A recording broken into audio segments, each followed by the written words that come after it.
Yes, we are live now. Thank you. So let's start. Good evening, everyone. It is our great pleasure to have with us Dr. K Saraswat, Member NITI Aayog. On behalf of INYAS, I welcome you and thank you, sir, for accepting our invitation. Now I request Dr. Chandrasekhar Sharma to brief introduction of INYAS and introduce the speaker and chair the session. Over to you, Chandra. Thanks, Rajendra. So thank you, Dr. Saraswat, for joining us. Let me very briefly introduce the INYAS, since you are the first time coming on the INYAS platform. So I take this opportunity to introduce the INYAS before I request you to start your address.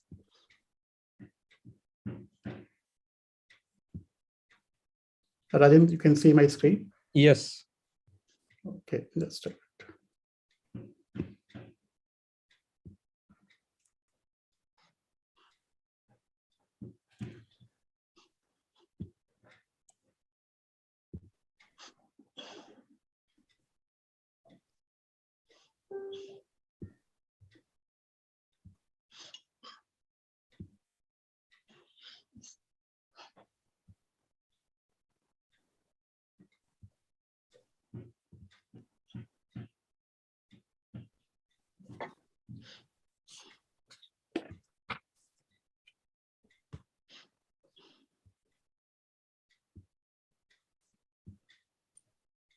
Okay, very good evening to one and all. This is the session 8 for the 7th annual GBM of INYAS, Indian National Young Academy of Sciences.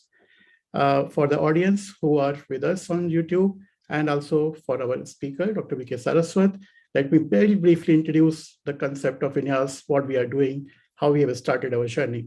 So INYAS was started in 2014 by Indian National Science Academy as its daughter academy of young scientists, and we are the only established and recognized young scientist academy of India.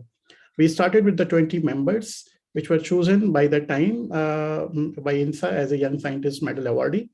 And after that, we are selecting our members on an annual basis with a rough number of 100 with a membership of 5 years. So now, since we are in 7th year of our operations, so we are having total members 100 with the 2 batches as alumni with a strength of 39.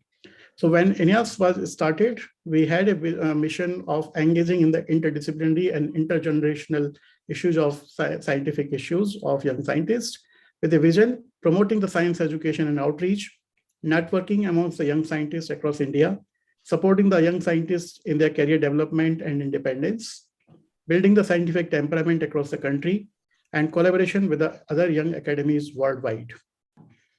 This is the structure of INYAS, as I was mentioning. So currently we are now, in fact, we just inducted the members in the last session. So we are now 99 members. This is just before the GBM slide.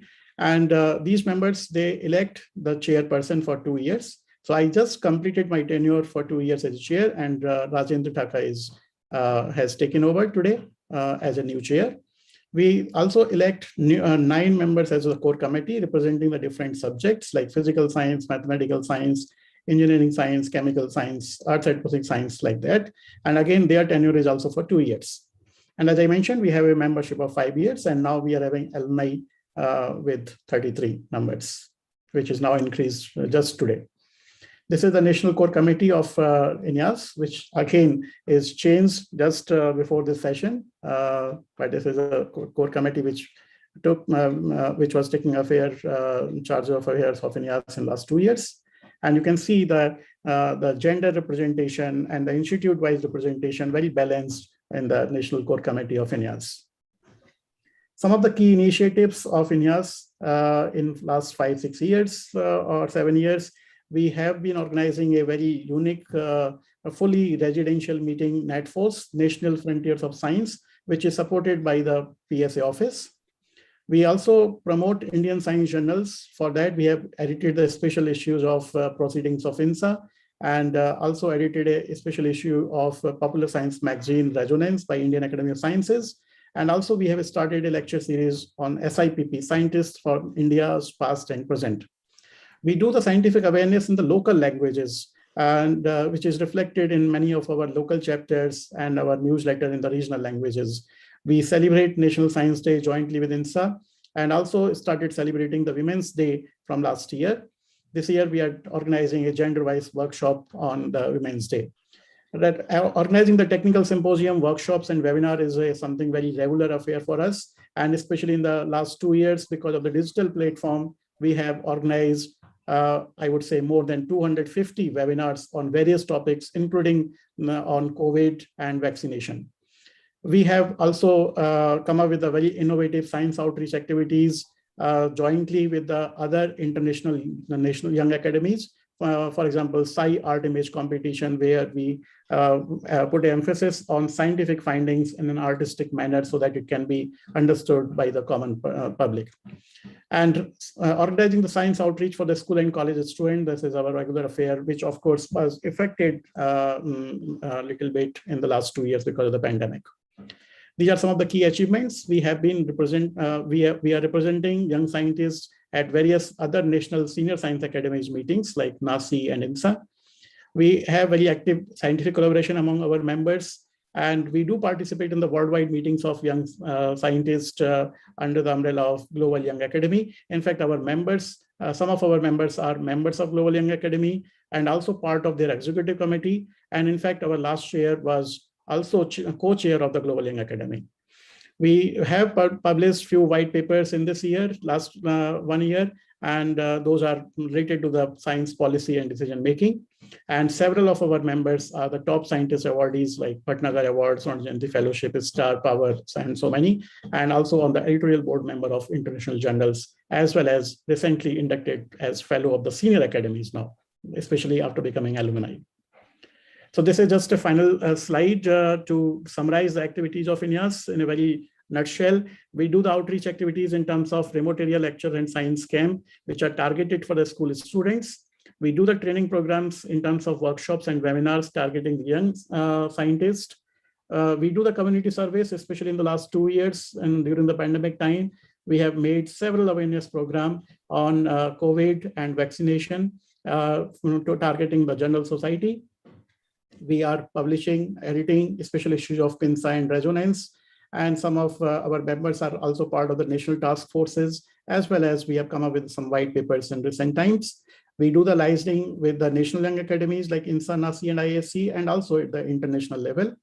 And as I mentioned, scientific meetings are something very routine part of INYAS. And this year, we have decided to organize 6 annual flagship events targeting school children's to the postdocs, PhD scholars, early career researchers, and as well as the young women scientists and rural innovation activities. So with this brief introduction, I would now take the opportunity to introduce today's plenary speaker with us, Dr. V K Saraswat. Dr. V K Saraswat is member of NITI Aayog and also the Chancellor of Jawaharlal Nehru University, New Delhi.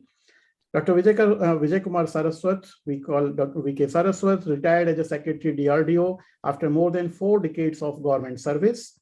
He is ME from ISC Bangalore and PhD from Osmania University, and a gifted scientist with vast experience in defense research in both basic and applied sciences. During his illustrious career, Dr. Saraswat has been credited with the indigenous development of missiles, namely Prithvi, Dhanush, Prahar, and Agni 5. Development of 2-tiered ballistic missiles defense systems, initial operational clearance of light combat aircraft Tejas and nuclear submarine INS Arihant.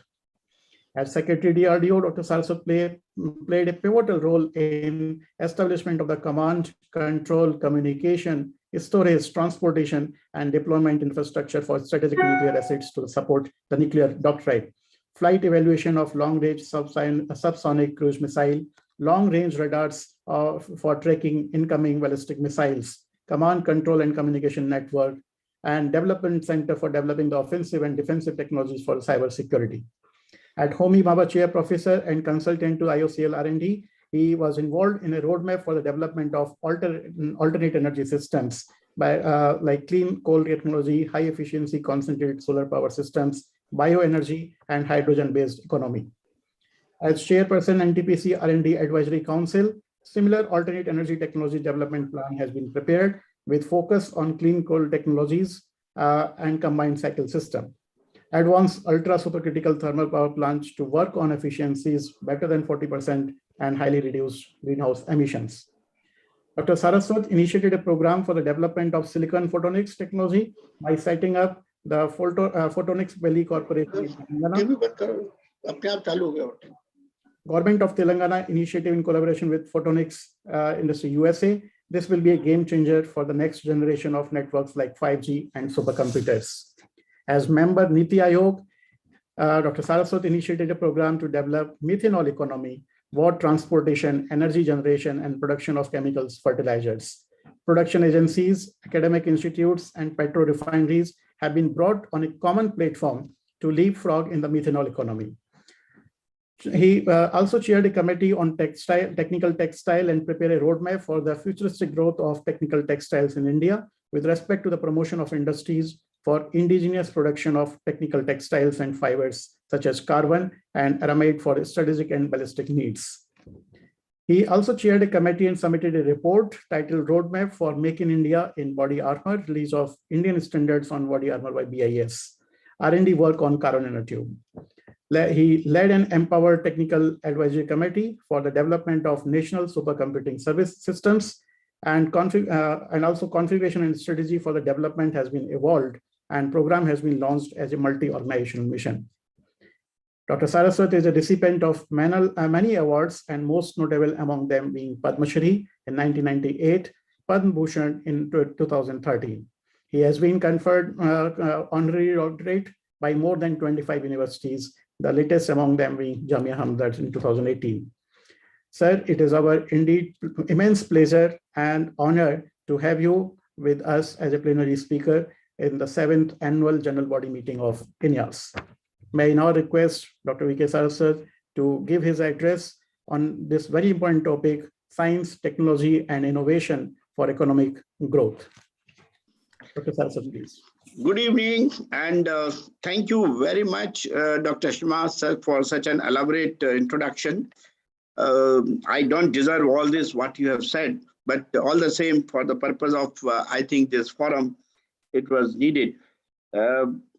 I'm very happy to be part of this one general body platform, what you have for the INYAS. I did not know that INYAS has been such an active platform since 2014, because very recently, about 3 months back, we had done a function in NITI Aayog where we invited about 50 young scientists to give us ideas about what are the reforms required in our scientific research system. And we had collected scientists below the age of 40 from IITs, IISers, NITs, central universities and state universities and so on. It was very, very rewarding. In future, certainly we'll make use of your presence, and that will be a great thing.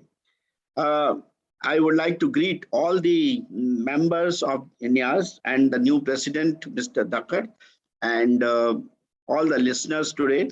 My topic today for this is science, technology, and innovation for economic growth. I just want to share my screen so that we can start the discussion.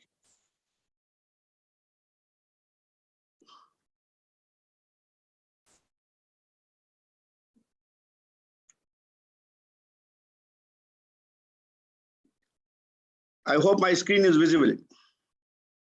Yes, sir. Yeah, friends, I'm going to talk to you on science, technology, and innovation for economic growth. You all appreciate that the growth of science and technology has been phenomenal in the recent past, which has been improving the quality of life of the human beings. It's not today, but since last 5,000 years. It is technology and science which has completely transformed the way we live, the way we move, the way we drive things, with the way we do agriculture and everything. And now the emergence of new technologies has opened up myriad of applications. And now it is left to the ingenuity and the imagination of the human mind to explore and exploit them further. With the established base of multiple technologies all over the world, scientific minds have to come together for new innovations. This is how we can see the way the science has completely transformed. But there are certain linkages between the science and the society. The basic science is a tool for society's problem solving. The motivations to carry out research in science and technology, what are those motivations? They are to advance human understanding of the universe and all it contains, and to improve the lives, health, and freedom of all people. The first part of motivation is basic research, and the second part is applied research. When both are combined, it is use-inspired basic research. Science is to be in league with the majority of our society. Investment policies, utilization of available resources, and sustainable developments form a triad and become the foundation for transforming our nation into a knowledge-based society. I would like to give you a picture of what India has achieved in the last about 50 years since 1970. I've not gone earlier than that, because basically it is this canvas which is very important for us as far as the modern science in India is concerned. You will notice that in 1950s and 60s, we had the major problem of food shortages. We used to get PL480 wheat in our country. And I, as a young student, I used to go and stand in queues for collecting wheat from the public distribution system, and that wheat qualities used to be bad. But thanks to Dr. M.S. Swaminathan, he brought in the Green Revolution along with others, and that led to today's situation, what we have, the first Green Revolution, where you have enough stock of food grains, not only for ourselves, but we are in a position to export. That is the same time, within that 1970-80 came Mr. Kurian, and he concentrated on getting the milk. And that is why the White Revolution came today. And today we are probably the largest producer of milk in the country. Alongside, other scientists were also working. And one of them was, of course, Mr. Homi Bhabha, who brought in the nuclear energy in our system. And that's why today you have nuclear power plants of different types, starting from the swimming type of nuclear power plant to pressurized heavy water plants and things like that, FBRs and things like that. Alongside, you have Vikram Sarabhai, who launched space missions, SLV-3, and then Dr. Kalam was there, who was the project director at that time. And while the space was being activated, the Green Revolution was happening, the White Revolution was happening. Alongside, we have the power system, the thermal power plants, and even during 1980s, late 1980s, we had our first 0.1 gigaflop supercomputer, which came. Fast breeder reactors came in 1990. We had today, then we have 100 gigaflop computer, and then we got the Param 500 gigaflop computer, what was there. And today in the NSM program, till yesterday, about 1 week back, we have put a 3.3 petaflop computer in Indian Institute of Science under the National Supercomputer Mission. Then Sam Petroda was responsible for actually revolutionizing our communication system, right from REX and PCOs and so on. And today we have space communication, we have fiber optic communication, we have cellular communication, we have gigaflops of data transmitted here and there. Came the leadership of Dr. Kalam, which provided us the strength in our missile area, starting from Prithvi, Agni, ALH, LCA, BrahMos, and so on.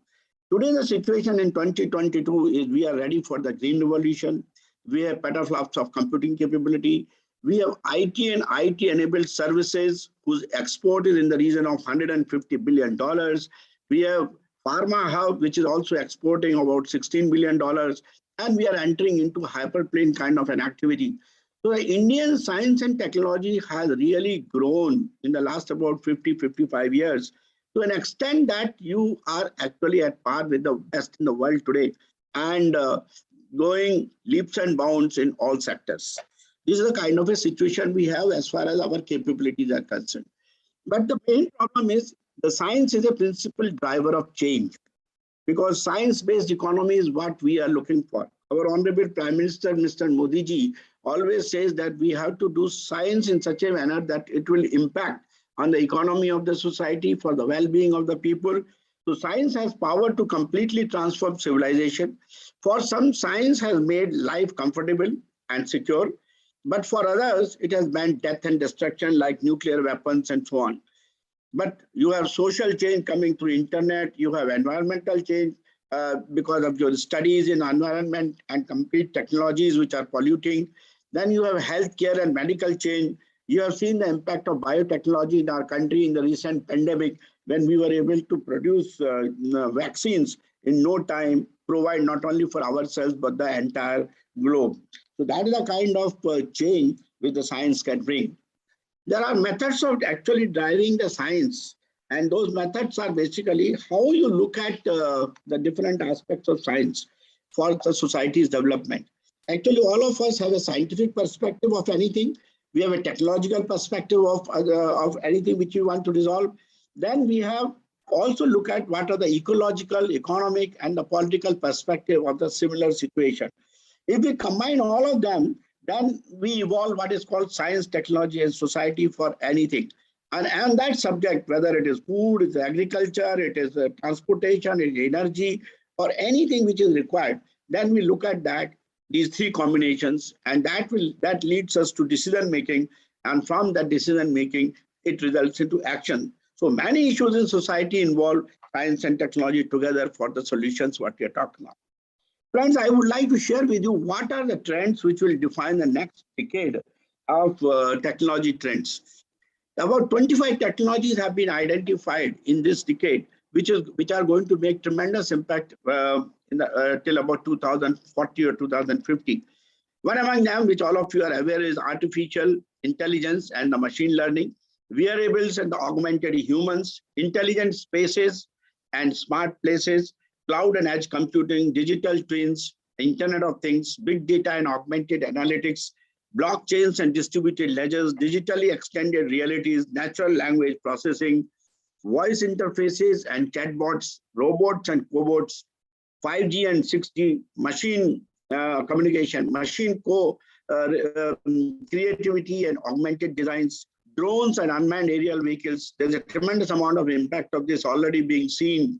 Quantum computing, mass personalization and micro movements, nanotechnology and materials, computer vision, autonomous vehicles, genomics, digital platforms, cyber security and resilience, robotic process automation, 3D, 4D, printing, and additive manufacturing. Some of these technologies are already in place and some are emerging, and they are going to completely change the society's structure, both in terms of economic impact, the way we live, the way we perform, the way we govern, the way we administer, and the way we actually produce and produce goods and use the natural resources which are available for the purpose. Because ultimately, all this is going to define what we call as the sustainable development for the society. So looking at all this, our Honorable Prime Minister mentioned that in order to meet all the aspirations of one people, our Honorable Prime Minister said, to quote, "It is our scientific capabilities that will determine our ability to overcome challenges which lie ahead in areas such as climate change, clean energy, environment-friendly technologies, water management, affordable healthcare, food security, and biotechnology. We have to find solutions in a timely manner and then must move them out of the laboratory quickly and find wider acceptance in the market." That is what he talked of. And I think this is where both the academies, whether the Indian Science Academy or the INYAS, we have to actually direct our efforts in that direction. Now, what are the problems which we have to solve using the science in the today's context? Where we have four major elements. The human beings are there, the society is there, the various businesses which are being carried out, and the governance, the way it is being done.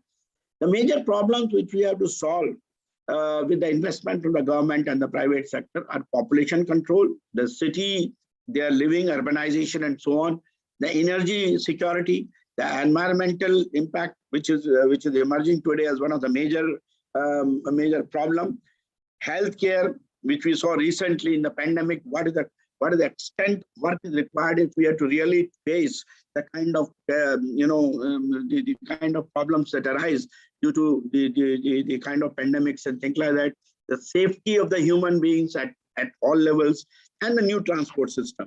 These are the problems we have to solve for the society.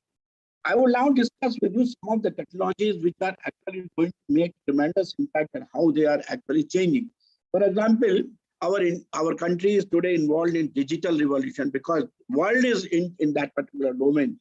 And we find that 5 multi-trillion-dollar innovation platforms, they will be as convergence accelerates innovation advances.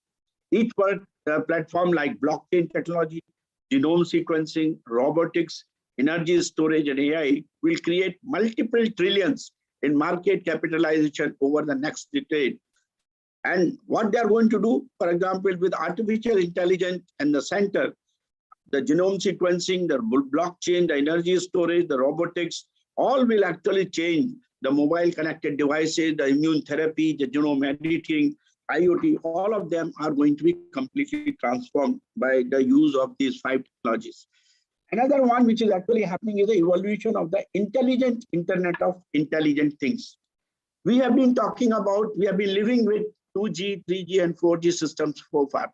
The vision for 2030 is edge-driven artificial intelligence.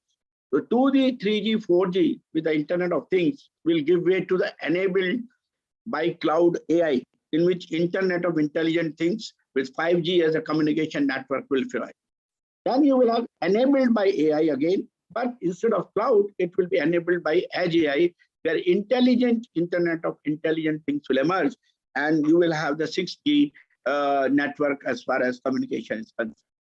So what are these 2G, 4G, 3G, and how they have evolved? I just want to share with you. In 1980s, we have the 1G, where we were all looking at analog voice, human to human, early mobile phones, and things like that. I mentioned to you about Sam Petroda, who brought the rack systems, who brought the C-Dot to start working on some of these exchanges, which are the electronic exchanges which emerged.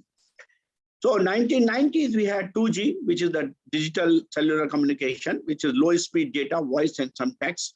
Then we have 2000, we entered into 3G, and that gave us mobile broadband, high-speed data, internet access. And 2010 onwards, we are in the 4G segment where we have faster, better 3G with IP-based networks, high-speed internet, and streaming and apps which are happening today. Now the 5G, and tomorrow it will be 6G, which is going to emerge, has got tremendous advantage, which is in terms of the performance. From 4G to 5G, we used to have a latency in 4G of 1 millisecond, but now 5G will give us less than 1 millisecond. The 7.2 exabyte per month was the data traffic, and what we will have is 50 exabytes per month of the data traffic in 2021. We will have 1 gigabytes per second of peak data rates, and it will change to about 20 gigabytes. Connection density will increase from 100,000 connections per square kilometer to 1 million connections per square kilometer. Architecture, of course, 4G was monolithic and centralized physical, whereas it is going to be dynamic and distributed virtually. So 5G is actually going to transform the entire thing what we are looking at today in terms of cellular communication. All this digital revolution will improve the human capacity through digitalization. The fusion of 5G, AI, and IoT will play a significant role in various segments.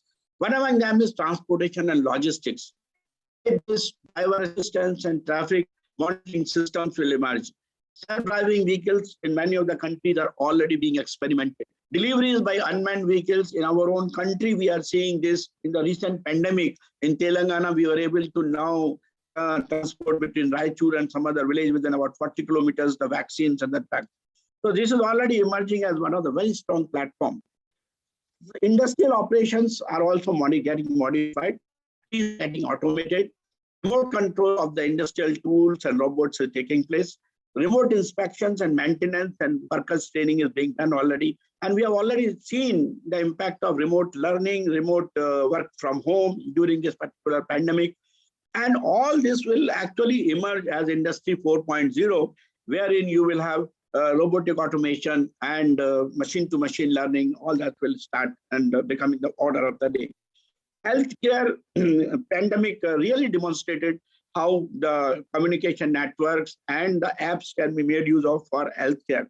Remote health monitoring and illness prevention, remote diagnosis and medical operations. This is also becoming the order of the day today. It is going to be expanded because large number of software platforms have been developed, which are going to be operational in the states as well as in the center, where doctors will be in touch with the community on a call basis, and you will be able to get the right advice. And the day is not far off with virtual reality and augmented reality and some of the image processing methods. Probably, and the robots, probably one would be able to carry out simple operations sitting in the corporate hospital on remote places. The public safety and security, it is very important today. And intelligent video surveillance and security systems are already being done. Millions of cameras are being deployed in various locations today for collecting data for the security systems, and they are being centrally processed to get the information. Emergency services and border controls for the security. Emergence of drones and robots, I mentioned to you. This is being also used for border security and so on.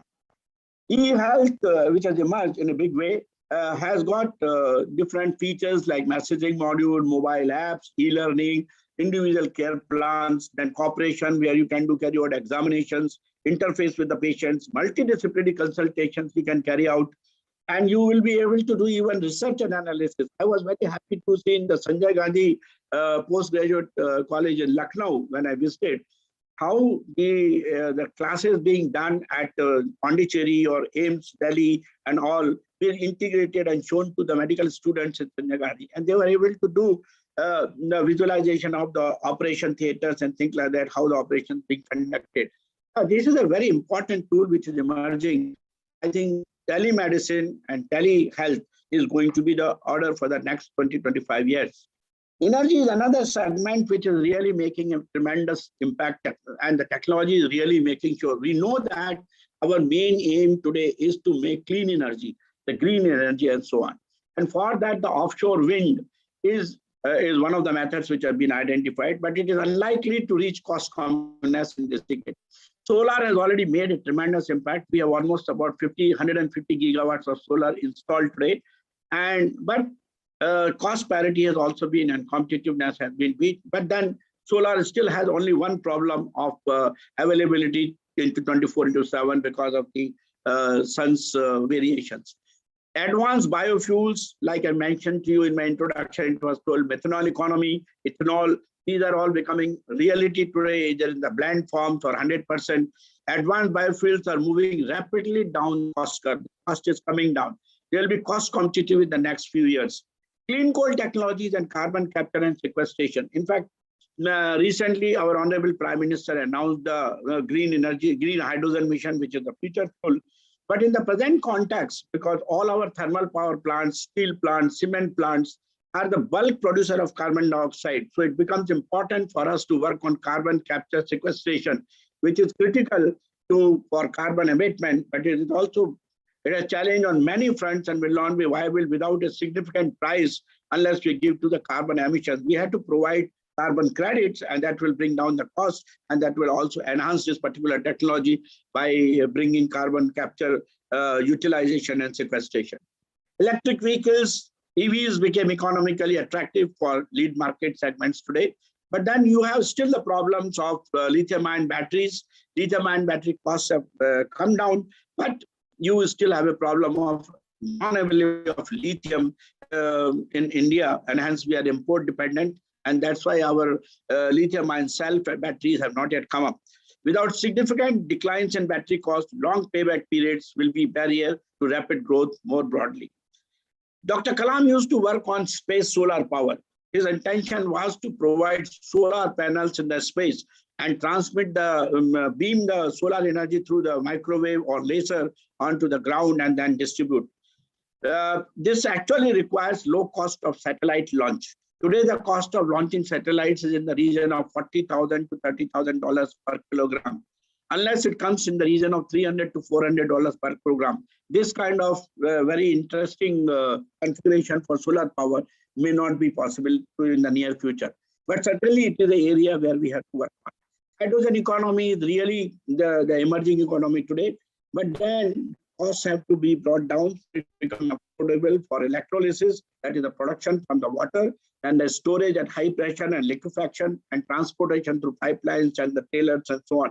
The major problem is the cost and the technologies which will be able to bring down the cost of hydrogen so that all the elements where it is being used today become cost competitive.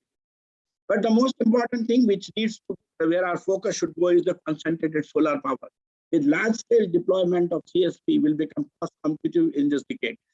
CSP is uniquely able to provide on-demand power through cost-effective thermal storage. I think we should focus on that.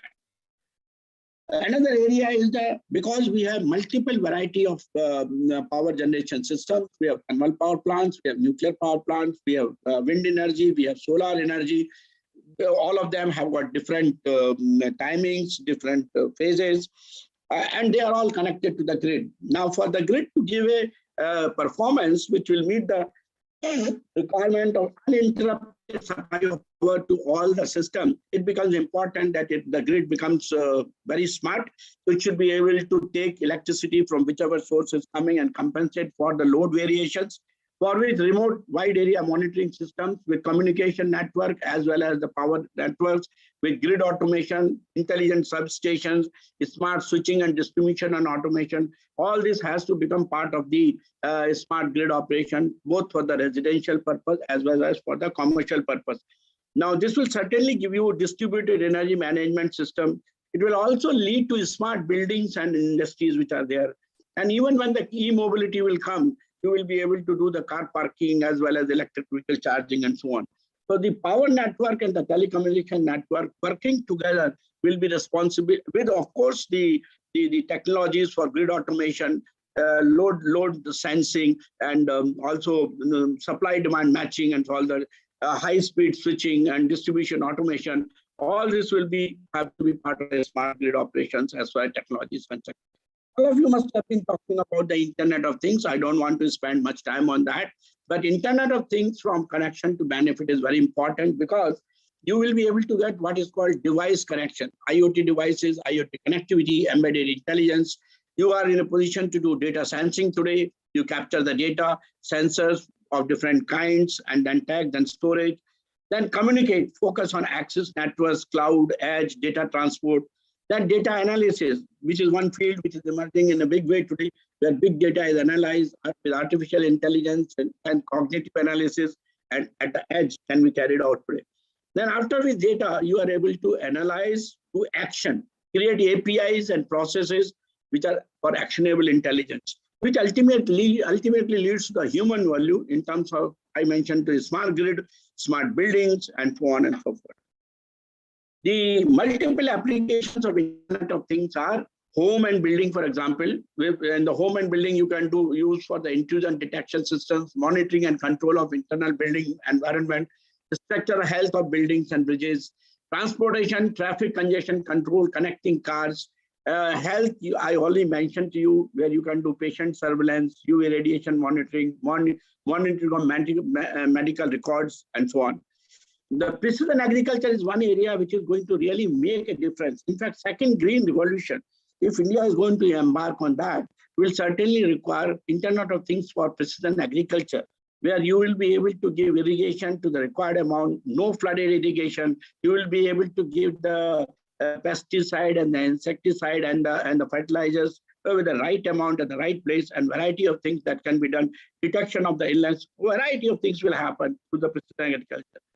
Smart environment, we are already talking of waste management, air pollution control, animal tracking, water monitoring, groundwater monitoring, and so on. Smart retail, which is very prevalent. All of you are users of the smart retail, which is happening Amazon, this, that, and all that. Smart industry, I mentioned to you the industry 4.0, where machine-to-machine appliances will all be part of them. And logistics is also getting into a completely different track.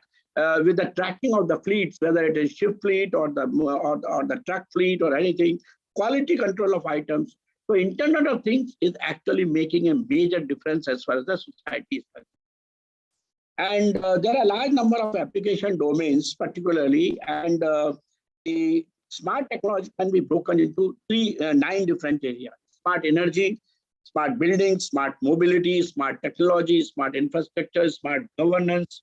Like we saw recently, the e-governance we have used, e-education we have used, and then smart healthcare we have used, smart citizens, use of green, smart lifestyle choices, and smart security where you have biometrics, you have simulation modeling and crime protection, and command control and response system. So smartness is what is going to come through the science and technology in a big way. Artificial intelligence is going to bring in the major disruption. Life in year 2050, that is 30 years from today, it will be connected devices with neural control of devices, machinery, and vehicle will be possible. Telepathy through recognition technologies. Electric cars, self-driving, real-time, wireless electricity. Electricity will be provided through wireless. Information lenses, updated real-time information. We will have kind of a biometric chip where body sends signals to the brain. We'll what we have 5G today, we will have 10G networks back up to the cloud in real time, and we will have a breakfast pill which will help to live 30% longer than in the past. These are the kind of projections which have been made as far as the use of AI and associated technologies are concerned. What it means, that means we have to work in this direction to make what is called responsible AI for the betterment of society. In the battlefield also, because I come from defense, so I thought I should certainly talk to you about this. The tomorrow's soldiers will certainly get transformed. For example, Predator, a remote control reconnaissance and fighter drone, it has already been used in the Iraq war.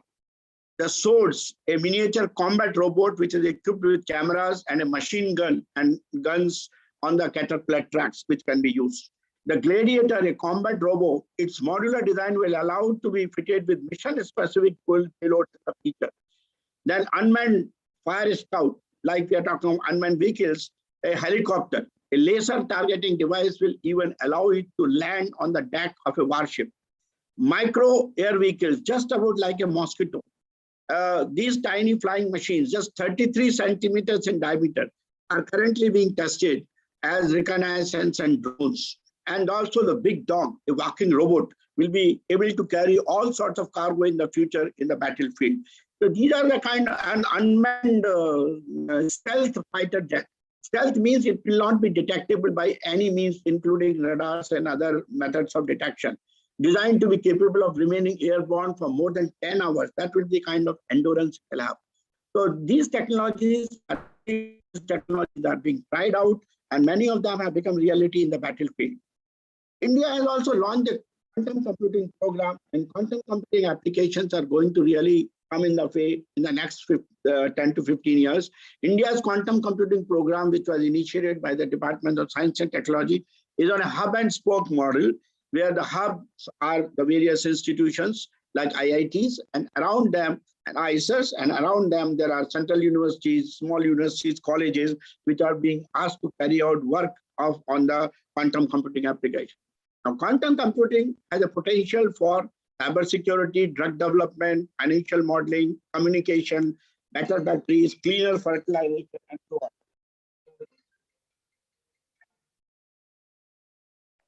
So these are the kind of things that are emerging as far as quantum computing is concerned. But the quantum computing is measured in the form of qubits. For example, for chemistry, you will need 100 to 200 qubits. For optimization problems, you will need 100 to 1000 qubits. For machine learning, you will need 100 to 1000 qubits.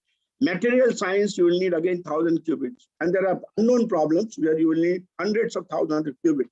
That is the kind of quantum computing systems we'll have to generate. And that is the kind of research which is required in this area.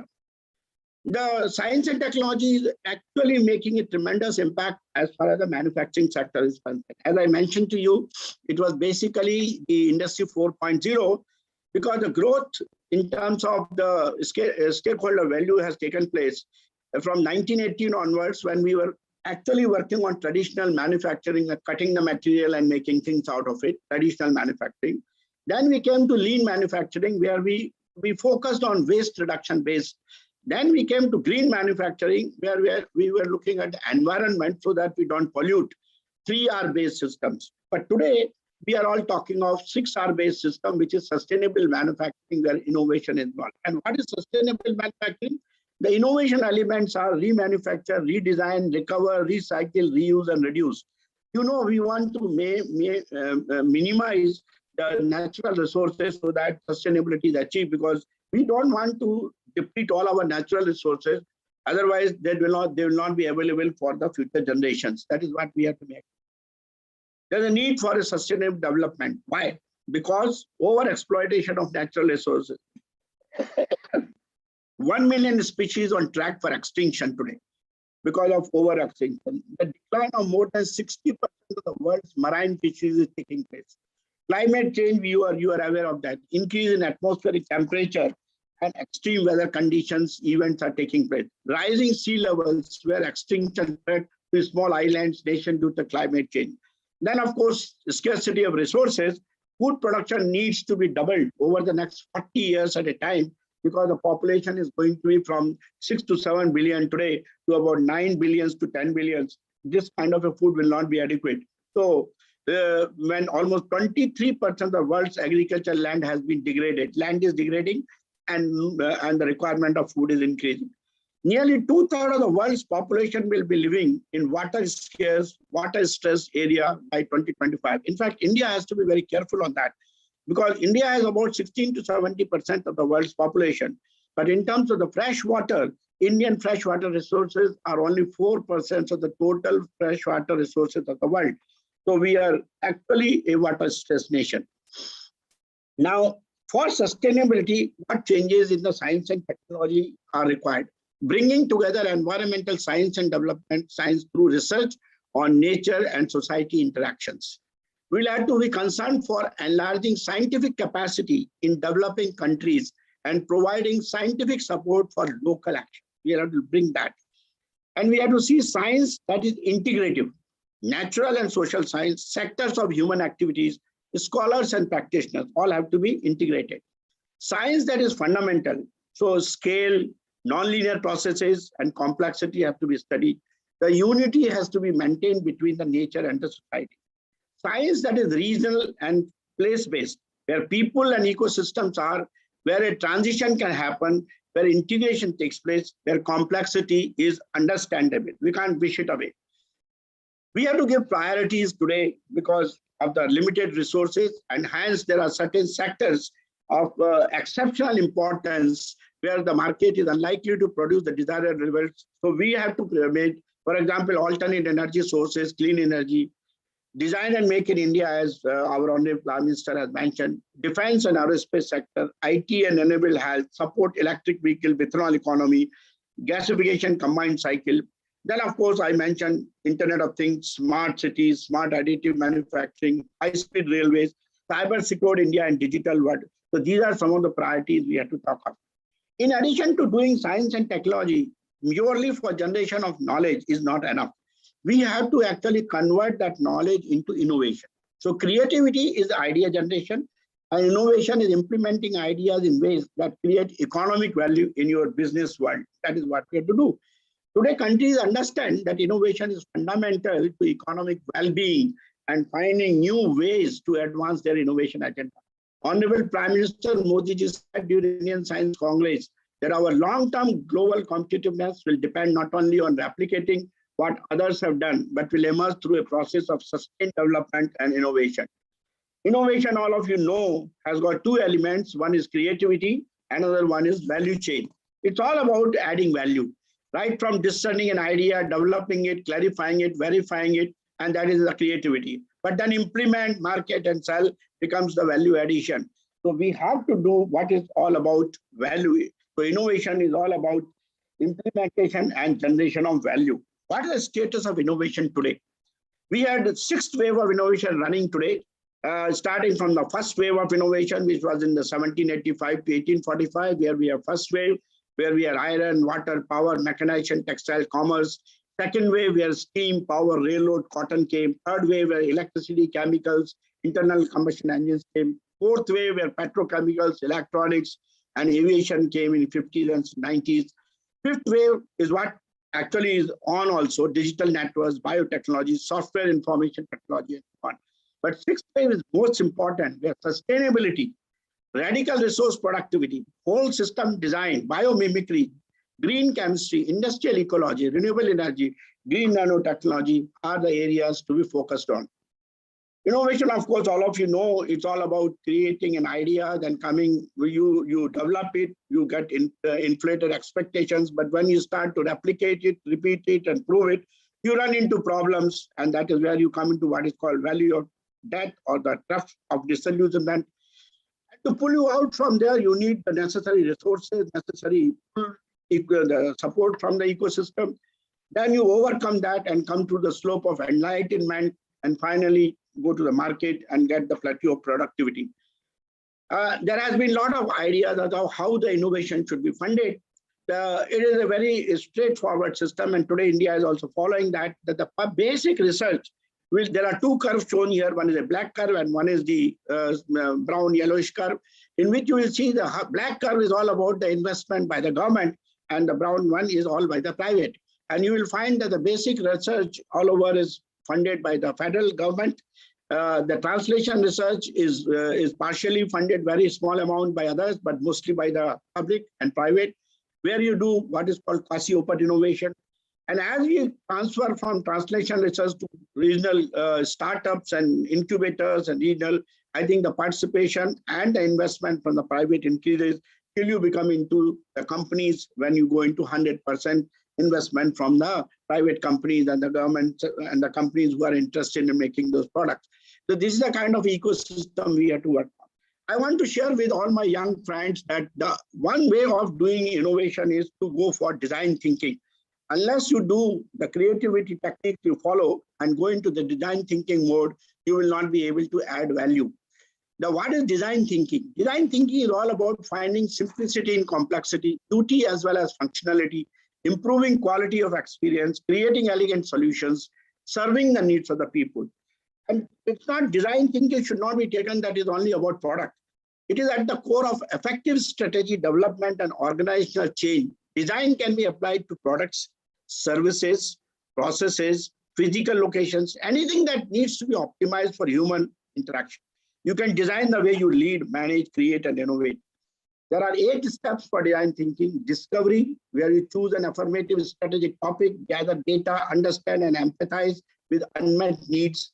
You frame opportunity or reframe opportunity, look for patterns, insights, question assumptions, frame your point of view, define your scope. Then incubate, switch gears, feed your brain with diverse stimuli, meditate, and sleep on it. Then ideate and illuminate, experiment, explore possibilities, envision a desired future, co-create in diverse team, make your ideas visible. Then evaluate it, refine idea. What is desirable? What is feasible?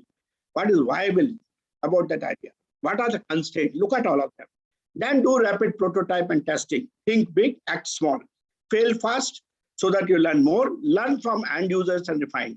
Then, of course, final testing, approval, and launching, that is delivery. And ultimately, you may iterate with respect to what the market wants in terms of evaluation, learn, create, and innovate further. These are the steps for design thinking which are essential. Now, for this, our NEP 2020, which has come today, is going to be of great help because it has brought in a tremendous change. It will strengthen India's shift into new paradigms.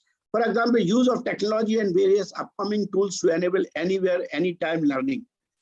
You will have greater flexibility through multiple entry and exits. You will have leverage the power of globalization and bring a strong international focus. Make multidisciplinary learning, which is going to happen. Cost of education would be reduced. Employment opportunities will be better because of the increased focus on skill-based vocational and practical education. So NEP 2020 and science and technology are really going to make a tremendous difference as far as innovation is concerned. And the results are already visible. India entered into the top 50 innovating countries for the first time in 2020 since the inception of the Global Innovation Index in 2007. Ranks first in Central and South Asia and third among the lower middle income group economies. India needs greater thrust on innovation to become the third largest economy in the near future. India's resident share in total patents filed in the country must rise from the current 36%. Survey calls for scaling up of the business sector contribution to R&D by more than 50%. And the year of tech unicorns, we call India's startup ecosystem seems record-breaking growth. We have about 2,250 plus tech startups founded, taking total base to almost about 25,000 to 26,000. 42 unicorns have been added. 24.1 billion funding, up by 3 times from the last year. 35% of investment went to retail and retail tech, ed tech, food tech, SCM, and logistics. Intensifying corporate and investor participation is also visible. 260 plus unique corporates active in 2021. 750 plus unique institutional investors are active in 2021, which is 1.8 times the participation in 2020. 3 times more investors participated in mega rounds. So this is really a great year. What we are focusing now is on circularizing economy. As I mentioned to you, right from instead of doing resource extraction, process, transfer, manufacturing, we do repair, reuse, remanufacture, recycle, rematerial, and so on. Circular economy is the order of the day today. So for the economic growth, what are the factors we have to focus on? Shift from a commodity-based to a knowledge-based economy. We should do wealth creation through technology and innovation, exploitation of the intellectual property, value addition through high-tech innovation, build capacity for multifaceted, multi-phase processes involved in R&D, innovation, technology, upscaling to commercial production to market, building the indigenous capacity for innovation and high-end technology. We requirement of specialized human resources, infrastructure, a conducive environment for innovation to take place, and reorient and coordinate the national research and innovation system to optimize investment in the STI. In fact, we have to increase our investment in STI because we are the only nation which is spending only about 0.7% of our GDP in this area. I think we have to go at par with other nations, developed nations, to really bring in a much higher acceleration. We certainly need to look at what is happening as far as the additional translational stage of development, green economy, import substitution economy, industrial economy, knowledge economy, and digital economy. All these factors are important. For example, in green economy, production of green goods, import substitution, all of us know, enterprises provide services based on the increased share of domestic resources. I always say that value addition has to be highest in our country. Industrial economy is increasing the share of goods related to the services provided in GDP. Modernization of industry to create competitive products and increase share of exports. Like that, we have to work on the aspects of economic growth. Digital economy, already India is doing well, but I think we have to do better because we have to do deep science, and through the deep science, we should be able to do much more good economic growth. Friends, the technologies which are now emerging, they are going to make a tremendous impact in the next 4 to 5 years. For example, mobile internet is going to add about $3.7 to $10.8 trillion. Automation of knowledge work will add about minimum $5.2 to $6.2 trillion. Internet of Things, like that, you can see each of these major technologies, all the 12 technologies, what we are saying, are contributing in different ways as far as the economic growth is concerned. And this is a global figure. I'm sure this will have a similar impact as far as India is concerned. Now, how does science and technology improve our contribution to the economy? For example, today we are a GDP of about $1.9 to $2 trillion. We want to have a fierce catch-up where we can do 60% unblocking and executing existing methods. Then we will get what is called somewhere improving that. But if we want to really go to $5 trillion, we have to go for new solutions. Significant leap we have to do. We have to leapfrog. And by 2034, with 40% new solutions, we can actually go to what is called $10.4 trillion in our GDP. And what are these actually techniques? Taking the right subleap. For example, fierce catch-up means using traditional approaches or technologies to surmount challenges at an accelerated pace. Significant leap is adopting new or different approaches and technologies that may have been developed elsewhere, but that would also work in India. Leapfrog is, I think we have to skip a generation or create an entirely new method of business model or technology if we really want to leapfrog. So government has to make certain changes and facilitate economic development and growth through STI. For that, I have some suggestions. Implicit policies are created, facilitate a supporting environment for investment in STI, much like policies that build climate for investment, jobs, sustainable growth, and generally empower the poor. Basic macroeconomic stability for continuity needed for the finance of research and commercialization. We have to have continuity. Openness to trade and foreign direct investment for improved STI performance has to be brought in. We have to really protect our intellectual property rights, create a level playing field and facilitate entry-exit of firms into new markets to stimulate innovation and commercialization of new technology. We have to promote ICT infrastructure in a big way to ensure access to global stock of knowledge and information. Friends, what is the way forward? And I'm talking to young scientists, young engineers. I would like to share some of my thoughts on this. If we have to really make economic impact through S&T and improve our position in the Global Innovation Index, which is 48 out of 143 nations today, we have jumped from it in about 5 to 6 years. We have jumped from 85 to 48. We have to alter our S&T innovation ecosystem. This would require global leadership in science, engineering, technology, manufacturing, and innovation. Excellence is needed in basic research, particularly directed basic research. Excellence is required in applied research, including pre-competitive applied research, particularly in critical technologies. We need excellence in R&D-led technology development and innovation. I would like to share with you here one important point, and which I have seen among very young scientists and engineers today. We are glued to the computer and we are simulating all the processes and seeing the results, whether it's through FEM or a CFD or a drug design or something. And probably many of them stop the research work at that point in time. And unfortunately, some of these simulation packages are also imported, about which we do not have much information except that we know how to use them. The result is that we do not get the right creative solutions.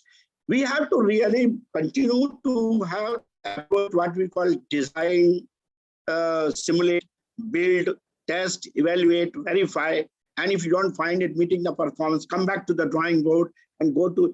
So we should have the complete cycle of innovation, as I mentioned to you, as part of the system. Then only you will get what is called R&D, technology development innovation.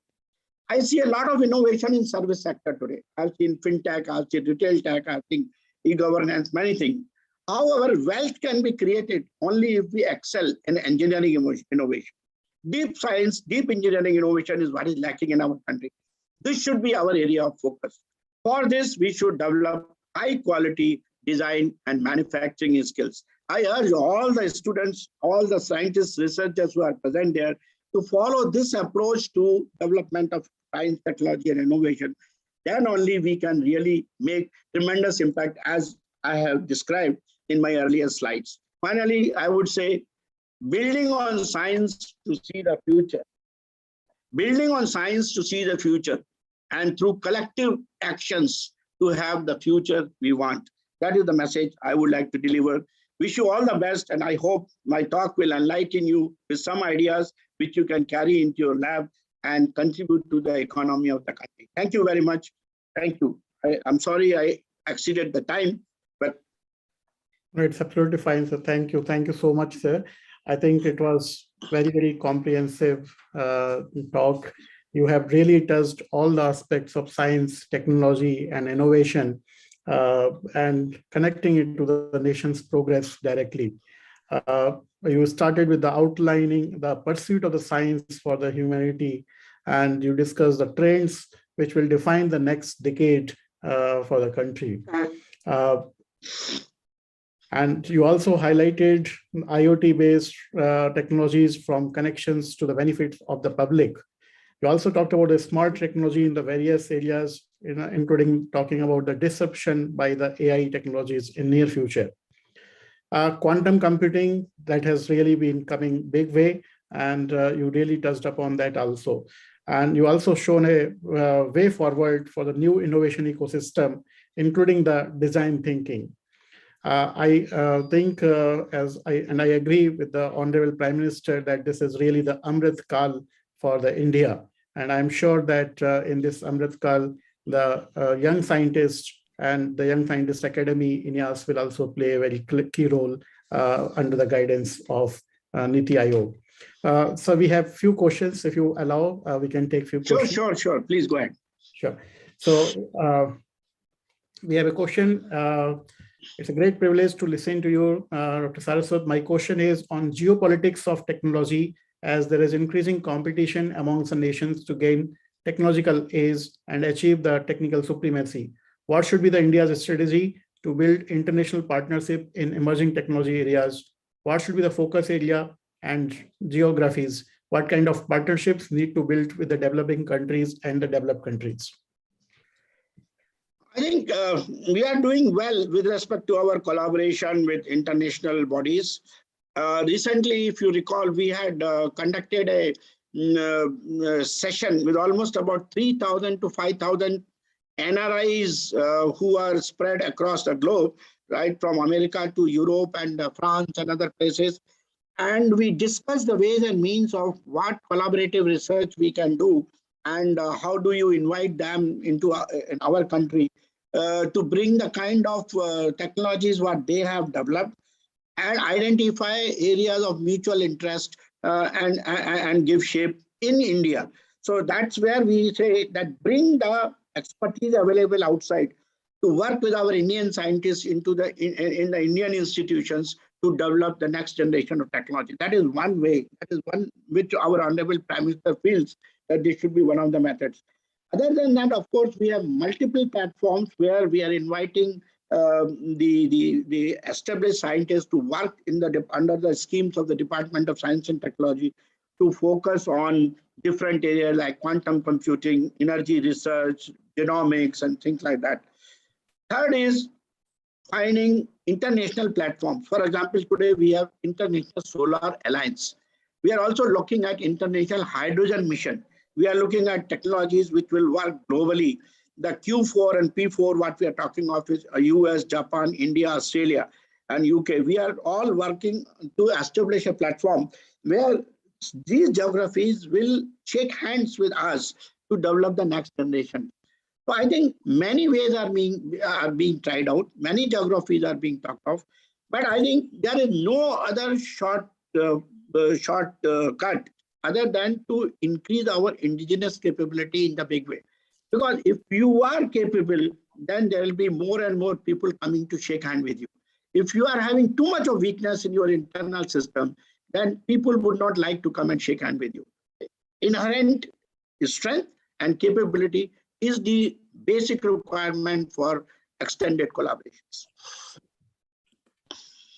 Thank you, Dr. Saraswat. Next question. Of course, I'm just going randomly. Please go ahead. What do you think should be the policy of the government to introduce a cultural shift in academia and research institutes so that they are more motivated towards dealing with such creativities that lead to the value addition? I think already the message which our Honorable Prime Minister gave in 2015 in the Indian Science Congress and later on during various meetings were very clear. Science has two pursuits. Number one, science function is to generate knowledge. Another function is to generate value. And we should not stop from just generating knowledge. We should go from generation to value. That's why the focus has been brought in the last 5 to 7 years on translational research. All the academic institutions today have been assigned major focus to be done on translation research, which will bring in products. And that is why what you saw, our startup culture, our incubators and things like that has happened in just about 5 years, more than 25 to 26,000 startups and things like that. It is mainly because the academic institutions and some of the national laboratories have started focusing on innovation and besides, of course, generating knowledge. This is one transformation in the academic institutions have come. Number two, our focus is on collaboration. Earlier, we were focusing more on working in silos. I think we have cut down the boundaries. We have started collaborating for research among various scientists within the laboratories and also across the laboratories. So this is another one, the bringing the silos syndrome. Third one is the governance. We are now trying to facilitate the educational institutions, academic institutions, and national laboratories with better autonomy in terms of decision making and reducing their cumbersome process of administering the science. So that is also being done. And finally, I think the National Research Foundation, when it takes shape, will certainly make further transformation as far as the science and technology ecosystem in the country is concerned.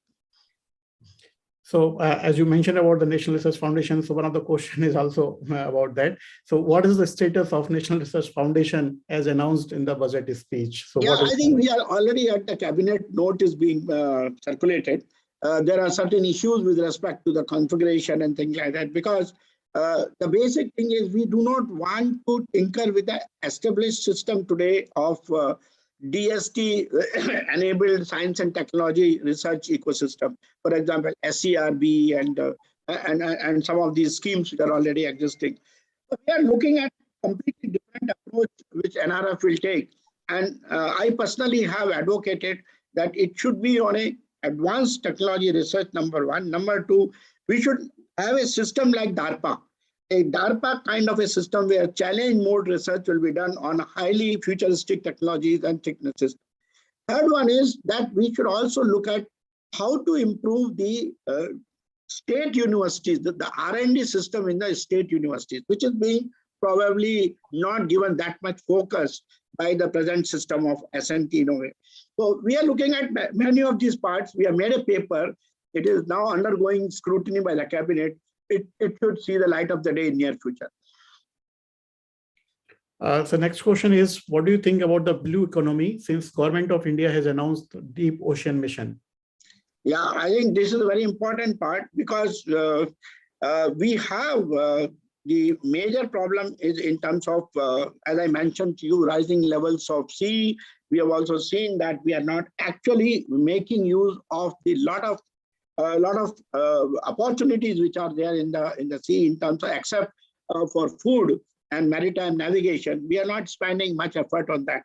So there is the ocean mission is basically to understand the biodiversity in a big way, have a laboratory which will be into the sea, and then you will be able to do a lot of research in that area. Then also go for mineral exploration on the seabed using this technology. And third one is to make the sea maritime navigation as clean. So all these polluting fuels which are being used today for shipping, they need to be replaced by the clean fuels like methanol or ethanol or ammonia or things like that. And Sagarmala is one initiative which is being taken for development of the coastal areas, because we have 7,800 kilometers of the coastline. We are producing industrialization in a sustainable manner and making blue economy as integral part of that. So you will have Ocean Mission, Sagarmala Mission, which will promote the blue economy in its true sense, non-polluting, understanding the biodiversity, exploiting more mineral resources which are available in the seabeds and things like that, and also trying to control the damage which the sea is going with the rising levels. So there are several questions in the chat box. I will just take finally 2-3 questions from Sure, please. I have no problems. You control your time. Okay, thank you. Carbon abatement through the carbon capture utilization technology could be a big industry where India can take a competitive advantage in future by overcoming the various challenges. How do you see the R&D support and translation of indigenous laboratory research can be facilitated to advance the TRLs? In fact, one of the major areas in which I am working from NITI Aayog is carbon capture, utilization and storage. My focus is on utilization. And we have initiated enough R&D projects to, first of all, break through the various elements of CCUS. For example, how do we capture carbon dioxide? How do you clean the syngas when it is produced from coal gasification or steam methane reforming? Cleaning the syngas, removing all the unwanted elements and getting carbon dioxide clean. Then carbon dioxide to be converted into various commercial products, for example, aggregates. How do you make carbon dioxide plus hydrogen into methanol? How do you make carbon dioxide to produce, for example, the graphite and polycarbonates and things like that. So many of these areas are research areas which are being promoted by us today. In fact, we have made a comparison. The pathway to the green hydrogen, which has been announced as one of the missions in our country today, is through the blue hydrogen. The blue hydrogen is nothing but production of hydrogen using fossil fuels like carbon dioxide or natural gas, and then associating it with carbon capture and utilization. The cost implications of CCUS are only 10 to 15% to the cost of hydrogen vis-a-vis the black hydrogen or gray hydrogen. Whereas if you go to the green hydrogen today, with the kind of costs which are involved in the electrolyzers, in the fuel cells, you are not likely to get the kind of affordability which we are looking today for at least till 2035, till this happens. So our pathway has to be for bringing down the carbon dioxide emissions in the country. CCUS becomes the first imperative. So all the bulk producers like thermal power plants, the steel plants, the cement plants, the fertilizer plants, which are belching out the carbon dioxide emissions and adding to the atmosphere, I think they need to be fitted with CCUS. And a lot of research is required. I urge to all the scientists that we should focus on this particular area in a big way. We have set up at Thermex along with BHEL a plant where we have done the complete cleaning of the syngas indigenously. IIT Delhi is also participating in this particular venture. I want more and more people to take participation in this. Thank you, sir. Next question is from Dr. Pankaj. I feel the technology in the agriculture sector has not yet reached at the grassroots level. This is the most important given the major population in India depends on agriculture. There is a strong need to use the technology in the identification of herbal claimed synthetic products for benefiting the Indian farmers growing the herbal components. Your thoughts on this? I tend to agree with the statement which has been made that technology has not reached because traditional systems of agriculture continue to remain prevalent, and education is one of the major drawbacks as far as this penetration of technology is concerned. But the situation is not that bad today. There are a number of cases which have been cited where organic farming, drip irrigation, and now even today our Honorable Prime Minister announced the drone-based agriculture, which is being now promoted by the ICAR and some of the Krishi Vigyan Kendras and so on. So the process is on. I must say we should be patient enough. The process is slow, and some of the technologies we have not experimented even at the research level. So we have to experiment them at the research level. For example, organic farming, the producing manures using the variety of things that has to be done. For example, precision agriculture, it has to be also brought in a big way. Now, it's a question of development of technology and educating the farmers to make use of them. I think this process through the ICAR and the Kendriya Vigyan Kendras, which are hundreds and thousands in numbers, has to be accelerated. I fully agree with you. It has not been done to the level of satisfaction what we should have. Thank you, sir. So related to that, agriculture, there is another question. What is your view on genome editing crops and its future in India? I mean, what kind of guidelines Indian government is going to take? Is Indian government thinking to follow the DBT draft guidelines proposed for genome edited crops? See, we have spent a lot of time on this genome edited crops or genetically modified crops and things like that. My talk on this is, and NITI Aayog is also of the same view, that the genome edited crops should be permitted subject to verification that it is not going to cause any adverse impact on the entire agriculture ecosystem. So long as that verification is done, then certainly this should certainly be promoted, and we should not shy away from that. But then there are certain regulatory systems which have come in place. There's a lobby in the country which is not liking this, and they are also having valid reasons for not liking this. So this debate, unless it is resolved, I think genome editing and genetically modified crops will still remain a topic in our country. NITI Aayog has taken it up with various stakeholders, but as on today, we have not emerged with any concrete plan as to how we can promote GEM and GOM.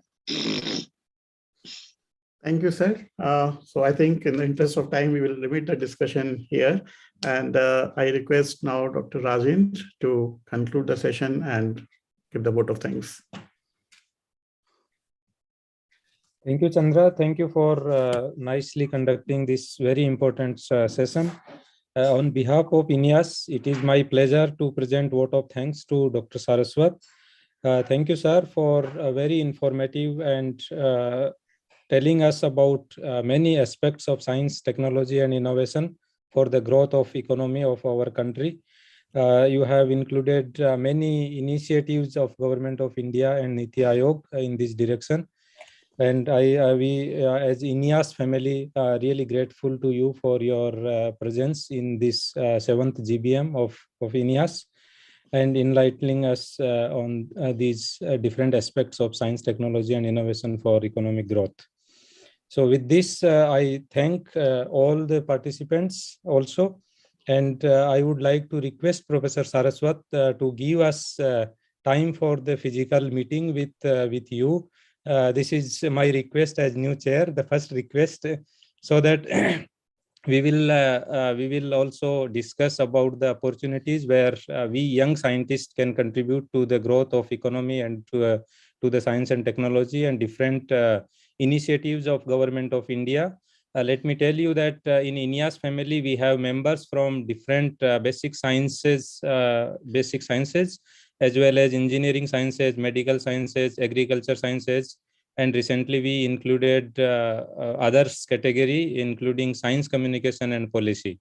So we have members from different streams, and we are looking forward to collaborate with NITI Aayog, and we want to find out how we can contribute to the growth. So I would like to request you for your time for a physical meeting with us. Certainly, you will be. I would invite you for in our next meeting on the science, technology, administration, and research pathways. We are going to have it probably in the month of March sometime. So I will send an invitation to INYAS, and you can depute your team members for discussion on this subject. Earlier we had picked up our own, but now we will make use of INYAS and we can invite you to NITI Aayog, or I can come to your platform. I think you are located in Hyderabad. So, sir, I am located in IIT Delhi now. IIT Delhi, so you are close. Yeah. But I think Sharma ji is in Hyderabad, if I'm not wrong. Yes, I'm in IIT Hyderabad. I met you a couple of times. IIT Delhi is next door to me, no problem. And Hyderabad, I keep coming, so we can always have a dialogue. Definitely. And you are welcome to our meetings in NITI Aayog. All young scientists, you can cover different branches of science and send one in each branch so that he could be the representative to bring ideas, and then we can circulate from time to time. Thank you, sir. This is already great achievement for us. So we will definitely in touch with you, and we will contact you. We can meet you over the weekend in Hyderabad also, sir. We have sure. Whenever I come, please, no problem. So with this, I also like to present e-memento to our speaker, Dr. Saraswat, on behalf of INYAS family. This is a book written by our INYAS members, Dr. Chandrasekhar Sharma and Dr. Mudrika Khandelwal from IIT Hyderabad. So, Dr. Chandra, if you want to say a few words about the book. Yes, sir. So this is a small memento from our side, because both the authors are from IIT Hyderabad, as well as both are from INYAS family. And this book is on demystifying the nature. So we have taken 5 examples from the nature, like lotus leaf or butterfly. And this is a science illustrative book aimed for school students to the undergraduate students, in which we try to highlight the nature, that how nature has unfolded its potential through the scientific meanings, through the illustrations. So and in fact, we have been fortunate that this book was launched by Honorable Vice President of India in December at Vigyan Bhavan. So we will be happy to give you this book, and I hope you will find it very useful. Thank you very much. I'll certainly like to read this. Picture is very interesting. Photograph. So I request all the members to switch on their cameras.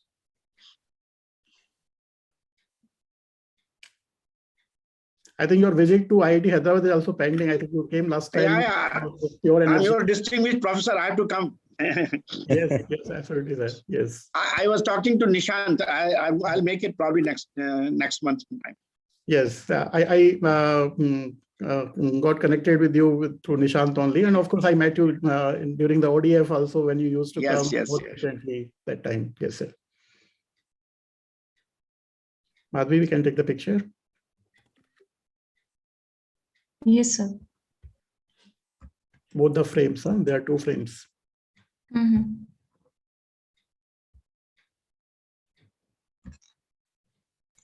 I'm done. Okay, sir. Thanks a lot. Thank you. Namaskar. Thank you, sir. Thank you so much. Good night to all of you. Namaskar. Good night, sir. Good night. Thank you all. Thank you so much.